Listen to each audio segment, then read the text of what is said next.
Hey, wheelchair fighting man here. Do we need more draws in boxing? Short answer, yes.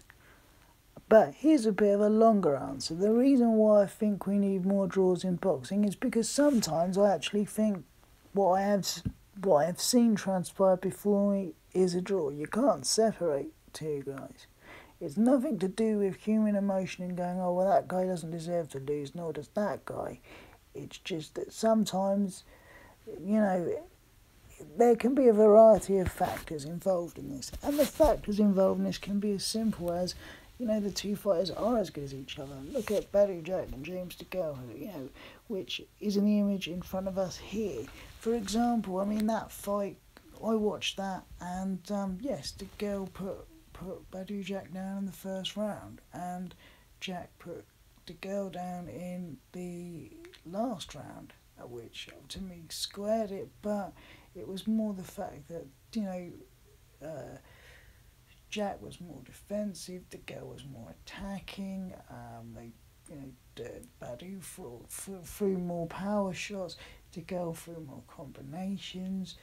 They were matching each other in different ways for different things. And I think that sort of, there was no other fair result, especially when you could put the knockdown at the end. It was like there was a complete balance to the fight, and what a narrative, and what a fight, and it was an amazing fight to watch. But other fights, I often feel like draws are given to great champions when the boxing community is saying, let's retire. Look at Holyfield and Lewis. A lot of people felt like the first fight that they had, it was a draw. A lot of people felt that, it should have gone Lennox's way. However, looking back on it now, a lot of people are saying, well, that was the right decision to be made. Now, personally, I haven't sat down and watched that fight from start to finish, but I can respect the fact that to me, a draw at the time, for me, when I hear them talk about it, when Lennox said, you surprised me, I can see Lennox being a slow starter. I can see that. To be honest with you, I kind of always kind of thought, these were two fights. I wasn't a huge Lennox fan in terms of how he boxed as a person. I think he seems like a great guy. Evander, I love his boxing.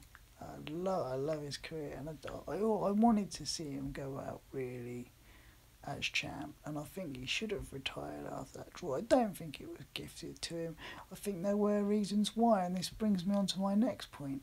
Judges should be able to write a little paragraph or comment, a comment by each round. We know they mark by aggression, knockdown, defense, power, number of punches thrown, what they're marking the fight on.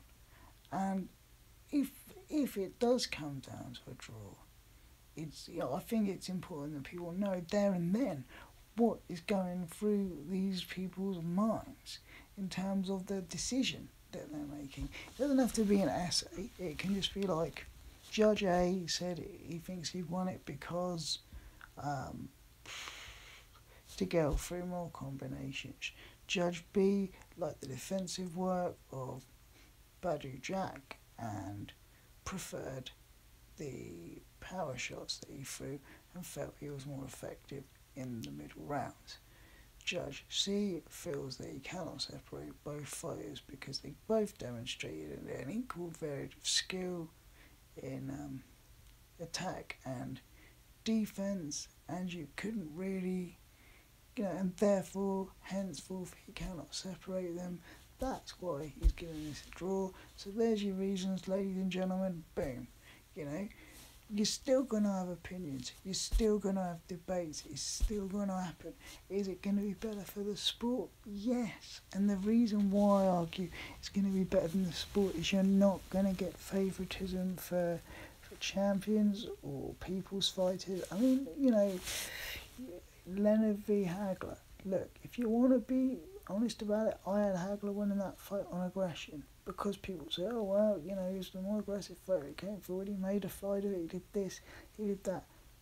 However, Sugar Ray knew everyone would be watching him and they were looking for his reactions and they were looking to see whether he could deal with the power of Hagler. Now, if Hagler had come out of that corner like a whirling dervish and taken Leonard apart, or put the pressure on Leonard early, who knows, could have been a different fight. But I felt that basically, I mean, Leonard did a good job of surviving through the more eye-catching shots, but Hagler really, I think, matched Leonard in every department, and Leonard matched Hagler in every department. So for me, that fight could have been a draw, could have been open for debate, and